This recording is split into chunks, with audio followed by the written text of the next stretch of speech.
时间预留空间，这烟火滚烫人间，生生不灭，深情最难。一面是闲谈，一面是考验。挥之不去，白马少年，这青葱郁郁从前。苍茫时刻，人心最难，有人出列，有人出现。肩并肩向前走，正义使然，静等时间给出的答案。坚持勇敢，哪怕再难，念念不忘中的圆满。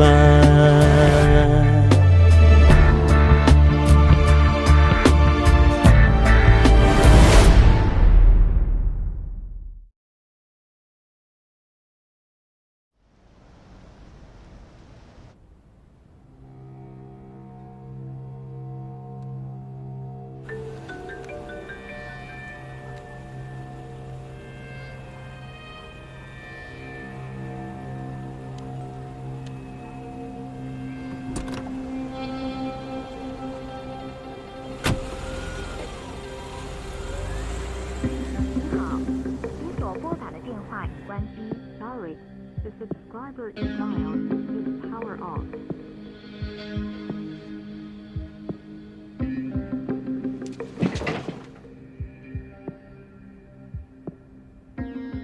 你们慢慢吃啊！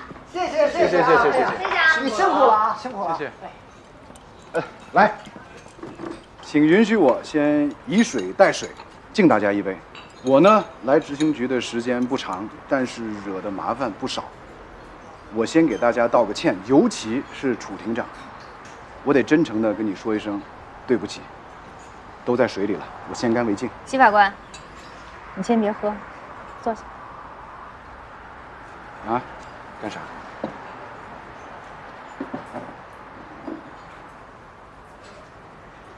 我们执行二庭一直以来结案率都很高，但投诉率也很高。案结事了一直是我们对工作的要求。因为经常收到投诉，有的时候我也会用执行工作的特殊性来宽慰我自己，但这可能是我之前工作上最大的失误。你来了，改变了这个局面。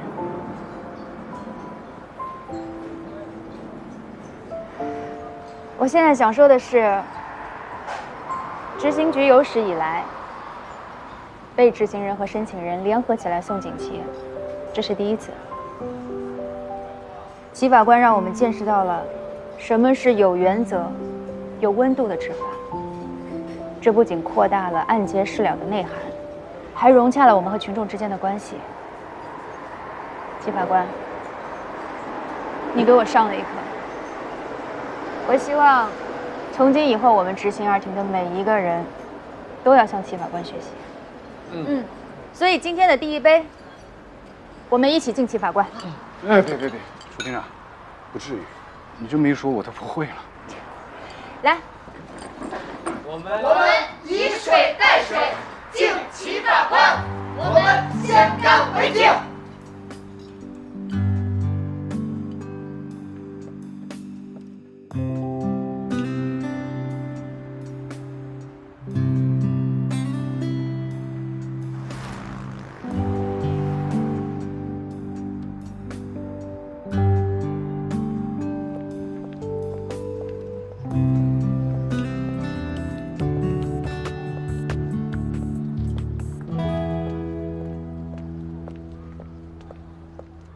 你到底搬不搬？你让邻居们看看啊，有你这样的吗？这房子到底什么时候腾出来？你可别耍无赖啊！不搬不行。是啊，你今天必须搬。我就不搬，董明白的房子你们找他去，他还欠我钱呢。不是，怎么就跟你说不明白呢？董明已经把这房子卖给我们了，你一直赖在这儿，算怎么回事啊？各位，有话好好说啊！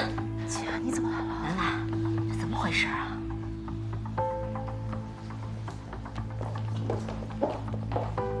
董明真把房子卖了？我不知道呀，他人跑了，一直联系不上，他把所有值钱东西都拿走了。那行，别着急。各位，购房合同你们有吗？我还真带了。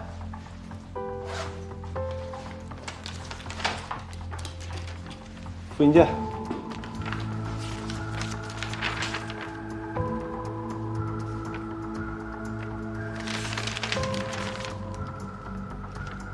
这房子卖了好几个月了。是啊，董明把这房子过户给我，说还想在这儿住。我说那就租呗，月租15000，结果到现在欠了2个月的房租，人还联系不上了。租房合同有吗？有，我今天还全带了，要什么我有什么。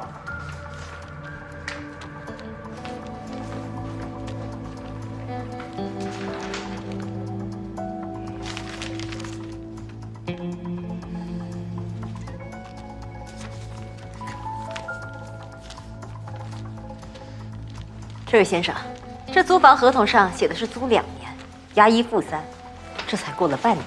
可他没交租金呀！哎，你别着急，照理说这事儿你们应该找董明，我妹妹也是被董明给骗了。你看这样行不行？我们继续履行租约。怎么履行啊？我转你9万，一次性付满半年房租，我表妹接着住。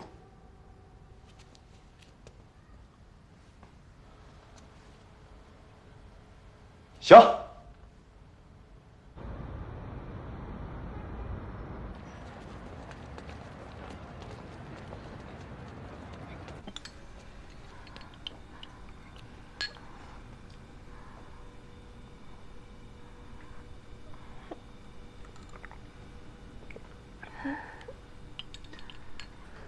受害人任雪，女，22岁，青港艺术学院附中舞蹈老师。被告刘泽光，男，25岁，无业。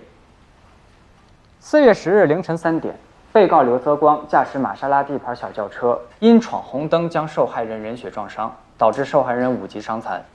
经公安交通部门认定，驾驶人刘泽光负全部责任。本院判决后，需赔偿受害人任雪各类费用总计90.2万元。被告刘泽光在支付了受害人第一笔手术治疗费12.4万以后，剩下的赔偿金至今还未支付。受害人任雪向本院申请强制执行，此案由我们执行2厅负责。刘泽光车祸案由麒麟负责执行，叶璇配合。好。有2点我需要补充一下，由于刘泽光未支付剩余赔偿金，已经严重影响到申请人的后续治疗和康复训练。申请人现在24小时需要人陪护，保姆费、营养费等，每个月的开销巨大。还有个情况，青艺附中舞蹈班的师生已经2次给法院写信，呼吁对刘泽光车祸案尽快执行。他们认为，刘家有庞大的家族企业，又是开玛莎拉蒂庄的人，很张扬，很恶劣。他们不是赔不起，而是不想赔。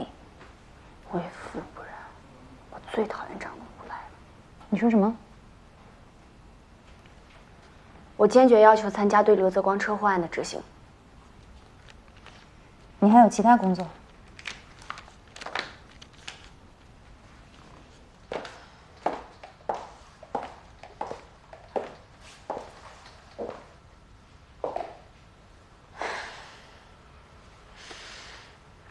说说吧，到底怎么回事？董明把我的钱骗去填他那个永康健身器材厂的窟窿了，我还给他做了担保。继续说。我把钱给了他，我那美容院的现金流就不行了。他说有渠道，能给我进一批特价产品，我就信了他。可谁知道，顾客用了那些产品以后，毁了容，结果把我给告了。天哪，这是乱的！你现在还欠多少钱？要不我先给你垫上，先把眼前难关过了。1000多万，1000多万。啊，光赔偿金就800多万呢。哎呀，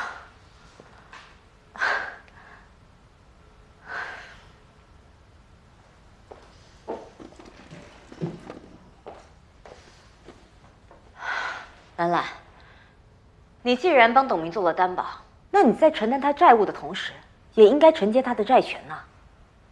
你把永康健身器材厂卖了，不就够还债了？他那破厂子早就卖给启伦集团了。卖给启伦集团了？要债的逼得紧，1010万就给卖了。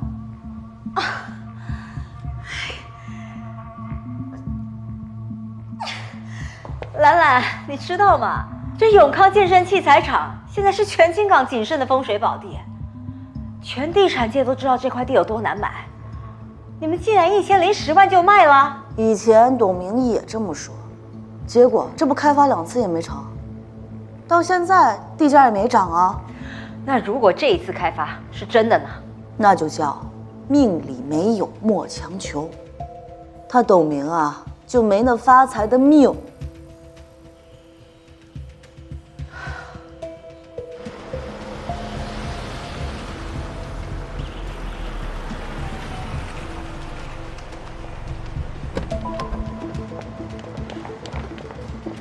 刘初儿，你躲什么躲呀？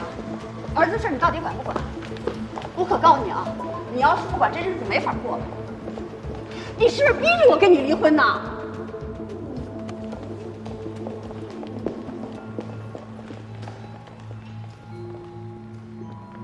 结婚戒指呢？咱们的结婚戒指呢？你给卖了吧？你的股票基金也卖了吧？你名下的房子呢？是不是也卖了？张燕，你现在什么都没有了，就来逼我了，是不是？你自己算一算，你往这个大筐里扔了多少钱了？你？我是他妈，儿子的事儿我能不管吗？怎么管啊？怎么管呀？管了他长记性了没有啊？老刘，咱就这么一个儿子，是他不懂事儿。你看，你这不是已经给他教训了吗？他说了，只要你再帮他一次，他一定会改。算了吧你自己编的这些鬼话，你自己信不信啊？啊？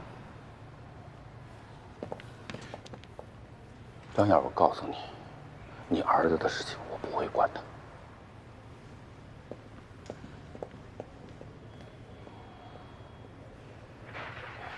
上人手。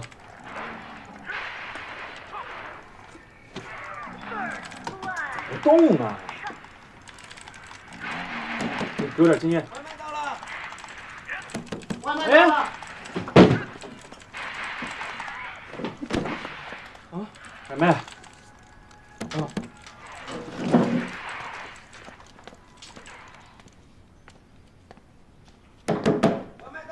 来了来了。谢谢啊。哎，对。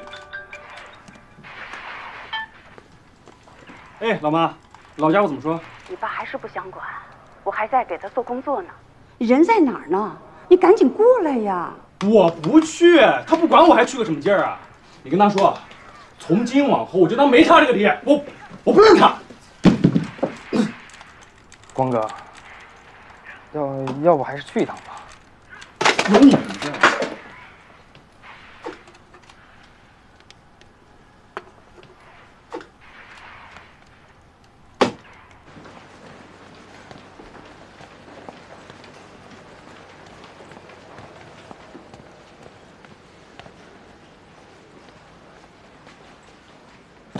妈，您回去吧。回去啊，烦得很。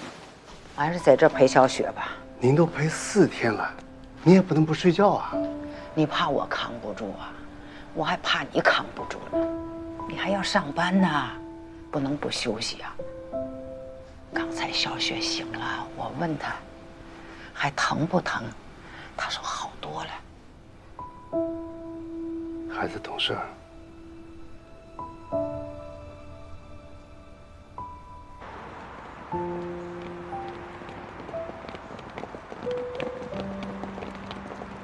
除了那台玛莎拉蒂，刘泽光的名下就真的什么财产都没有了吗？目前调查的结果是这样的，而且他名下所有的信用卡都欠款逾期，个人征信很差，就找不到任何他的线索了。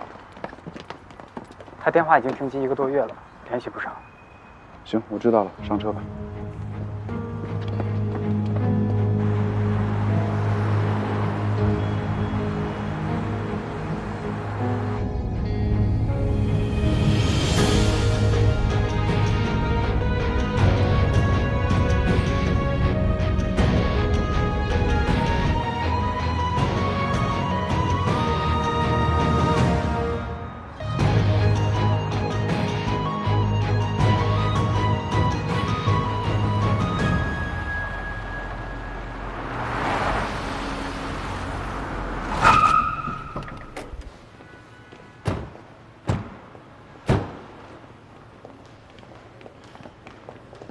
先生您好，请问你们找哪位？先生，哎，各位经理，今年的市场环境很难，虽然大家都非常努力，但离我们的业绩目标还差得很远。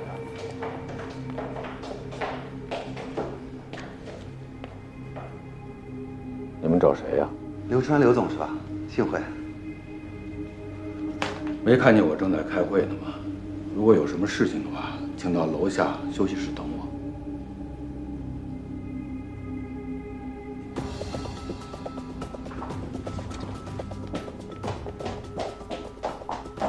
3位这边请。跟你没关系，别往上凑。等会儿出点什么事儿，你可收不了场。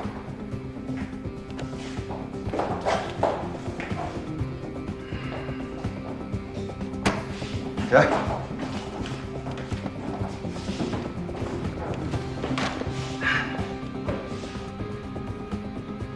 刘泽光在哪？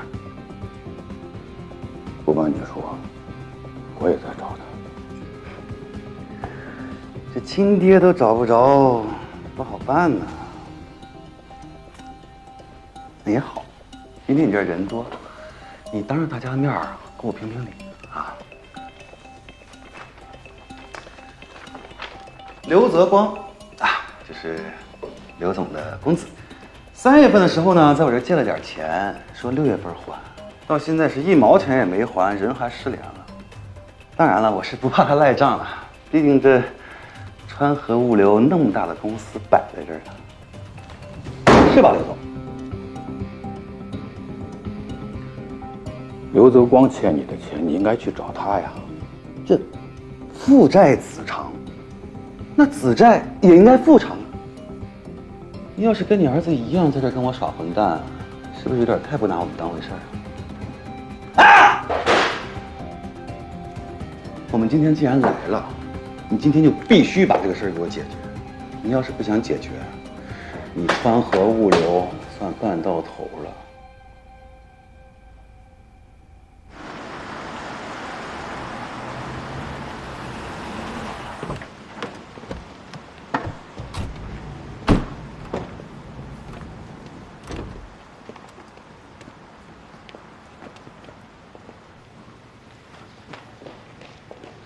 好，请问你们找谁？刘川。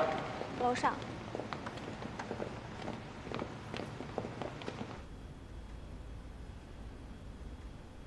欠你多少钱啊？早这么说不完了吗？3月份的时候借了我40万，现在连本带利还我113万就行。你们这是高利贷呀？高吗？我不觉得高。他当时可是说这是救命的钱，我觉得刘公子一条命不止这100来万吧。今天这个钱，你是还也得还，不还也得还。收高利贷的现在都那么高调的吗？是啊。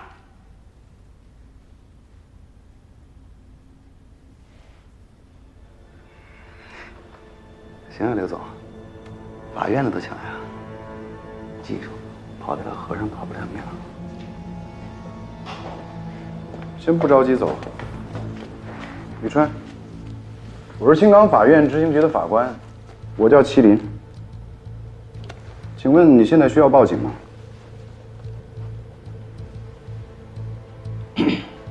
不用。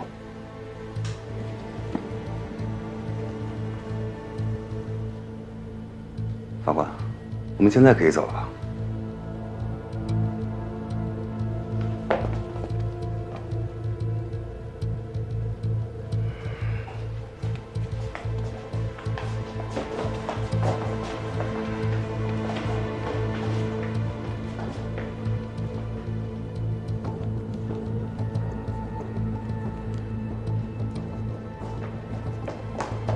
不好意思，哪位？我是他老婆。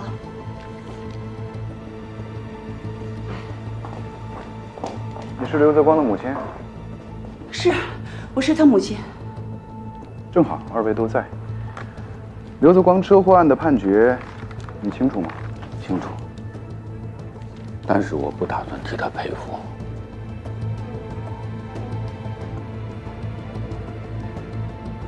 不违法吧？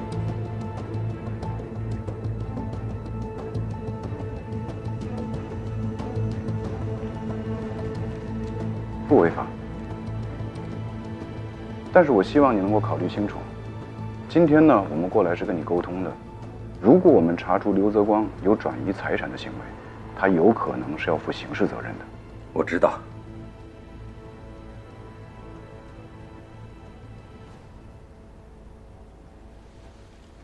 刘川，我提醒你一下，根据《中华人民共和国刑法》第313条。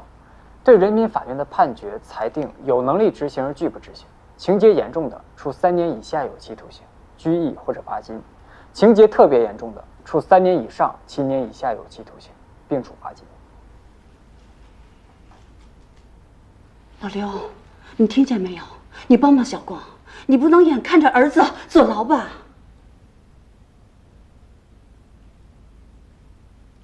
秦法官。我想好了，这笔钱啊，我不替他还。这个刘泽光啊，他已经是成年人了，他应该为自己的行为负责，对吧？刘川儿，闭嘴！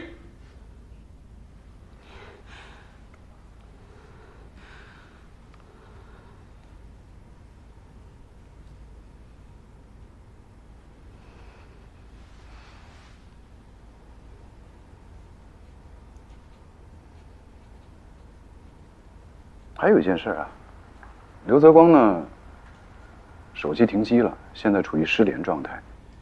你们知道他现在在哪儿吗？不知道，我和他已经好长时间没联系了。哦，还有啊，秦法官，我希望啊，以后刘泽光的事儿啊，你们就不要再来找我了啊。啊，今天就这样吧，谢谢。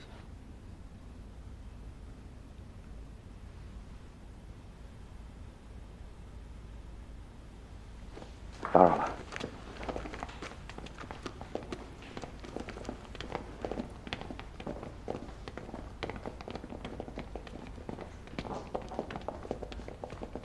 刘川，你心也太狠了你！你不怕儿子坐牢吗？你怕你对着人把男人打死吗？张燕，我告诉你，小光就是坐牢，也是你要负责。还有他今天人打死，也是你管的。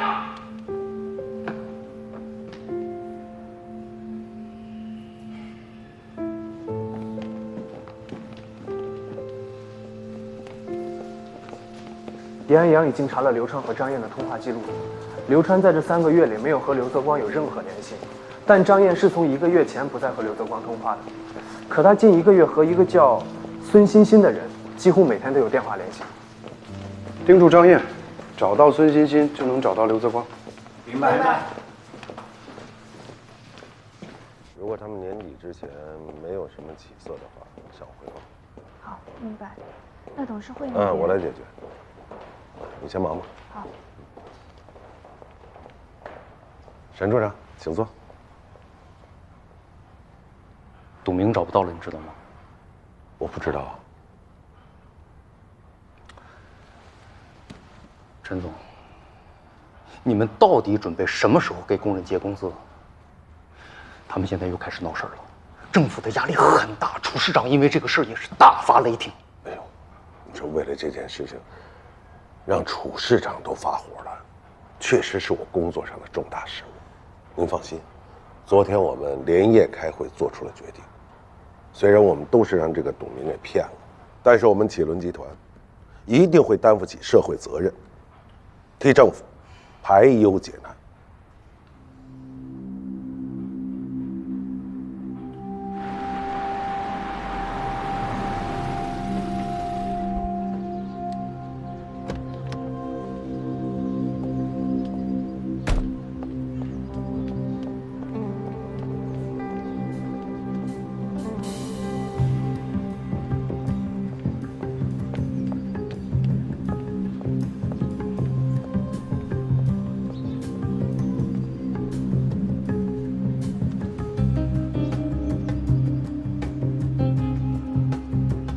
中安村1081。八百本事劝不动你吧，你也别怪我。明天我就把车卖了，能顶多少是多少，先还上利息本，争取一个好的态度。行，我跟我二手车那边的朋友联系好，说你那个奥迪 Q5可能卖个17万，回头我给你发个定位，你把车直接就开过去，他们就把钱给我转回来。你早就联系好了，那不早晚的事儿吗？行，我告诉你啊，方贤刚才找过你爸了。小光，你告诉妈，你没有转移资产吧？妈，老东西这几年防贼一样防着我有资产吗？以前在他那儿，我一个月能挣3万块钱，后来班都不让我上了，我都没工资，我哪来资产啊？我倒是想转移了，我上哪儿转移去？拿什么转移啊？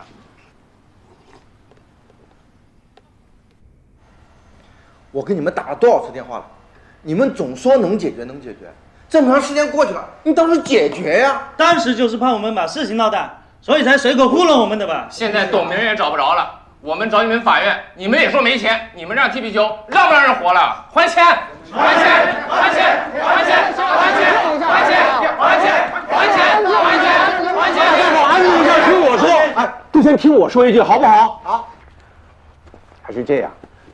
按约定啊，这第2笔款应该由启伦集团呢把款打到我们法院的案款专用账户上来。可是至今为止，我们法院没有收到啊，这中间发生了什么，我们真不知道。不过请大家伙放心啊，刚才我也跟你们介绍了，我是咱们法院执行局局长，我叫周磊，我来保证这件事情，我们法院肯定会负责到底。好不好？哎，这种话我们听得太多了，哎，全是骗人的。今天推明天，明天推后天，闹不了了之是吧？今天不解决，我们不走了，还钱！还钱！还钱！还钱！还钱！还钱！还钱！还钱！还钱！还钱！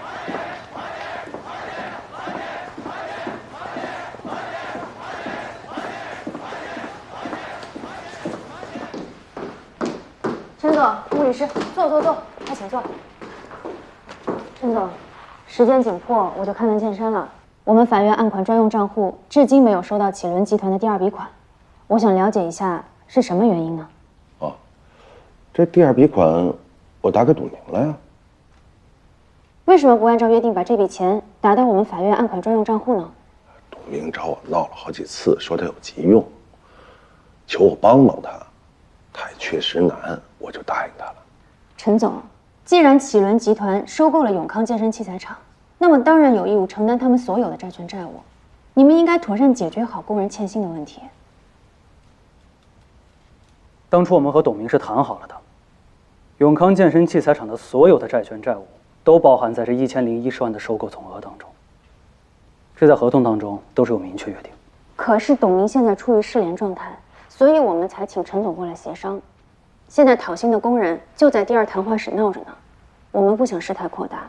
这件事情如果处理不好，那对启伦集团也是有影响的。希望你们能够承担起社会责任。董明拖欠工人的工资具体数目是多少啊？132万7千。我付。什么？你说的对，启伦集团应该承担社会责任，这笔钱我付。那实在太好了，我代表法院感谢您。我想那些讨薪的工人们也会感谢您的。陈总，谢谢。不客气。陈总，补偿工资的事您事先没告知我。不谈这事儿。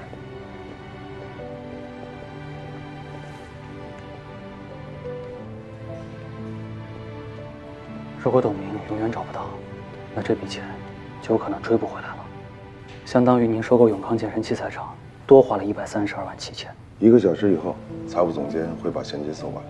这件事情你一定要处理好。您放心。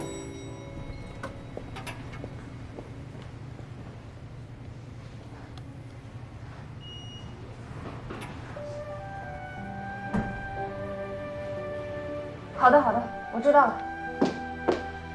还有点多长时间？耐心一点，1个小时，钱肯定送到。我们会开出案款收据，凭收据找到董明之后，你们可以向他追索这笔钱。我懂。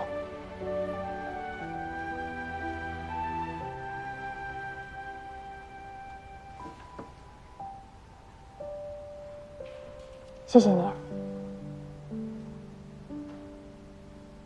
这件事情能办成，我相信你在里面一定做了很多工作，那些工人们也会感激你的。谢谢。工人能拿到工资，我也很开心。下一个，谢谢法官。不客气。你要抽一台，请签字。谢谢。下一个，不客气。下一个，不客气。谢谢。下一个，直升机牛啊！请签字。谢谢。下一个，不客气。谢谢。下一个，谢谢法官。不客气。请签字。谢谢。下一个，谢谢法官。不客气。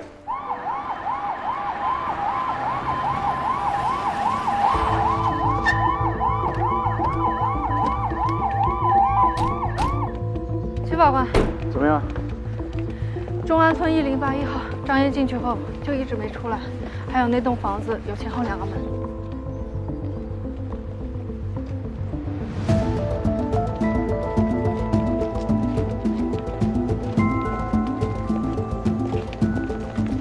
奶奶，我现在回不去，我给小光哥送东西呢。啊，我知道了，一会儿就回去了啊。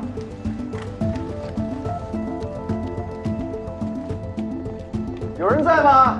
我们是法院的。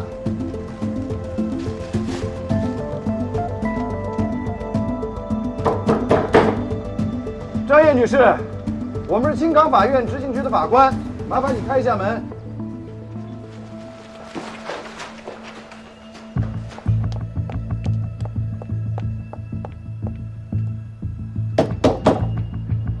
张燕，我们知道你在里面，我们现在怀疑你藏匿被执行人刘泽光，麻烦你配合开门。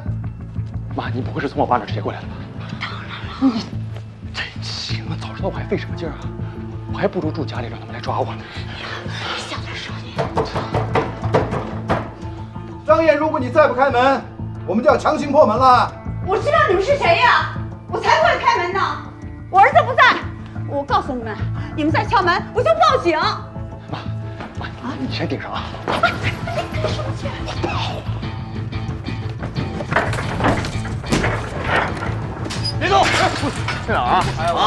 赶紧往那儿跑啊！别跑，别跑！去哪儿？没想跑，你们干什么？你们干什么？光天化日，朗朗全会！你们这私闯民宅，你们知道不知道？我告诉你们，我告你们去！谁要报警我？这是搜查令，你不要激动。被执行人刘泽光，我们是青冈市法院执行局法官，先向你了解你有无赔偿意愿。如果你继续恶意失联，法院不排除实施强制执行。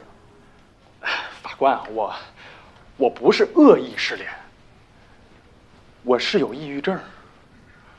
我现在一听电话我就抑郁，所以我根本就不敢开手机嘛。还有，我当然是有意要赔偿的。可是我现在根本就没钱，我一没工作，二没收入，三没存款。说实话，不怕你们笑话，我现在吃饭都是一个问题。我是靠我朋友他们几个救济我才勉强活过来的。你们说，我怎么赔？怎么赔嘛？啊，难不成我还得一命顶一命吗？再说了，那个被撞的任雪他不还没死吗？就算偿命，现在也不是时候啊。年纪轻轻的，就是一副无赖的嘴脸。我们对你的基本情况已经掌握了。你说你什么财产都没有，情况不属实。至少你那辆肇事的玛莎拉蒂，现在市场估值不低，逃避不是办法。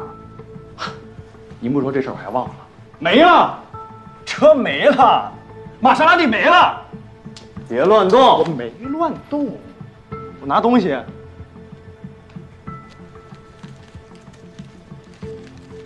车撞太狠了，报废了。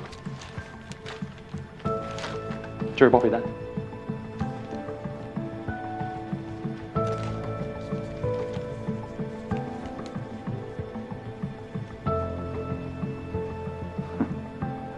原来是早有准备啊，我还是低估你了。刘泽光，你因拒不履行生效判决，我们现在对你实施拘留。走。哎，干什么？干什么？车报废抓我干什么呀？坐开。来看清楚啊，这个单子上写的是5月31号，时间是在法院判决之后。什么意思？我听不懂。听不懂是吧？叶璇，你告诉他。根据《民事诉讼法》第114条规定，及根据关于适用中华人民共和国民事诉讼法的解释第188条，在法律文书发生效力后，转移、变卖、毁损财产，导致人民法院无法执行的，人民法院可根据情节轻重予以罚款、拘留；构成犯罪的，追究其刑事责任。听懂了吧？带走。走吧，走，妈，别动，别动，别动，别动，我走。张燕女士，如果你再继续妨碍我们执行公务，我们同样可以对你采取强制措施。带走。好，走，妈，快给老头打电话，让他救我妈。走，妈。儿子，你别跑，妈跟你说，你别跑。冷静。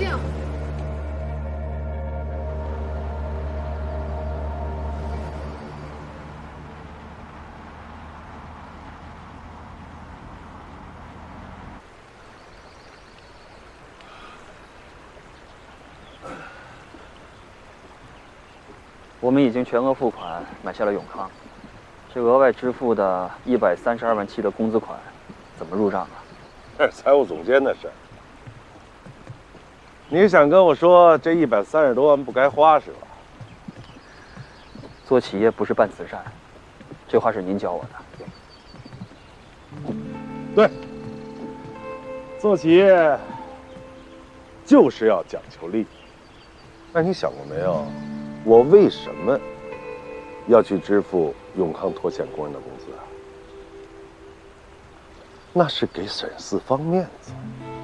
但我为什么要给沈四方面子？那是为了给楚市长面子。你别忘了，沈四方可是楚市长的前任大秘，而给了楚市长面子，我们就是配合了政府工作，完成了政府任务。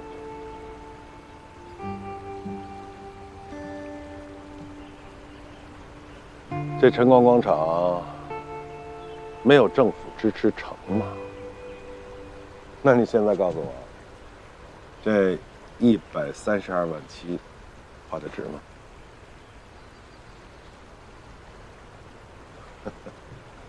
看看这块地方怎么样？挺好，就是离市区远了点儿。现在青冈市里的太乱了，我就想找个耳根子清静的地方。啊，这天湖啊，我租了15年。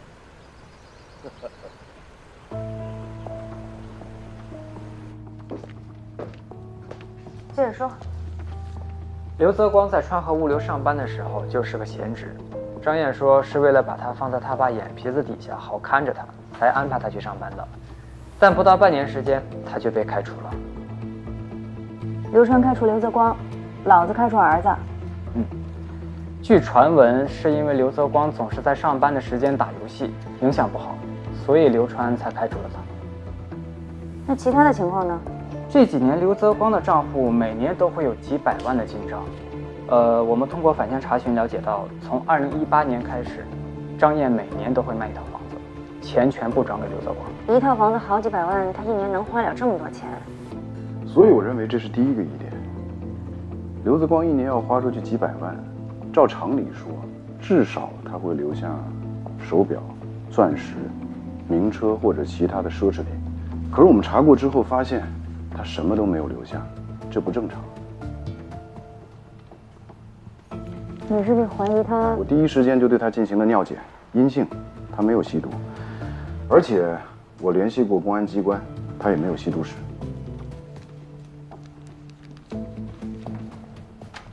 那接下来你准备怎么办？有2个突破点。第一呢，刘泽光现在住的那个房子，不是他自己租的，租房人的姓名叫孙欣欣。我们一定要搞清楚这个孙欣欣跟刘泽光到底是什么关系。第二，那就是那台车，那台肇事的玛莎拉蒂，到现在为止，我们谁都没见过，必须要找到那台车。活要见人，死要见尸嘛。车的方面，欧阳露露在行，让他参与这个案子。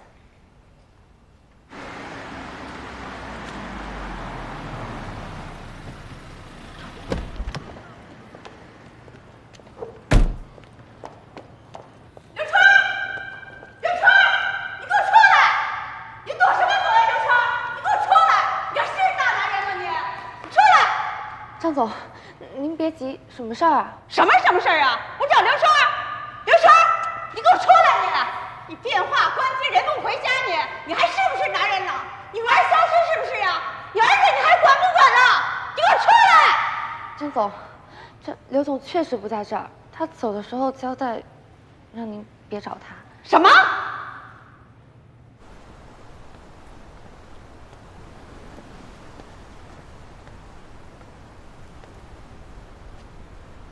刘总，今儿城里啊真有事儿，我得回去的。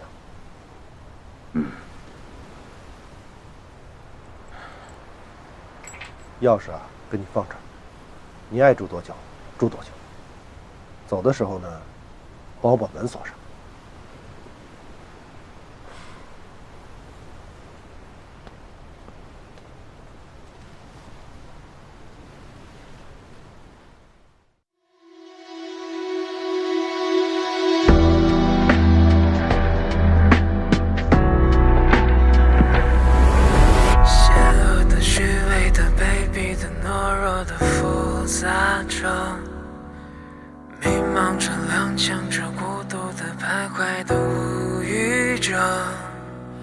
伦理的、道德的、消失的、寂寞的蔓延着，久违的、失语的、热闹的、不安的憧憬着，落水的、抢救的、奖励的、无力的躲避着，逃跑的、安静着、吵闹着、混沌着、崩溃着，阴暗的、黑暗的，破坏着，都无力面对。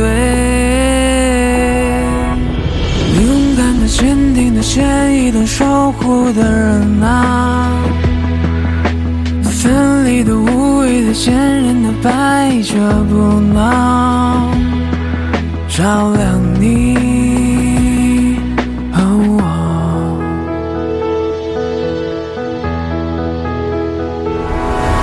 邪恶的、虚伪的、卑鄙的、懦弱的，复杂着，伦理的、道德的、消失的、寂寞的蔓延着，阴暗的、黑暗的，破坏着，都无法抵挡。勇敢的、坚定的、高尚的、守护的人啊，分离的、无谓的、坚信着、百折不挠，照亮你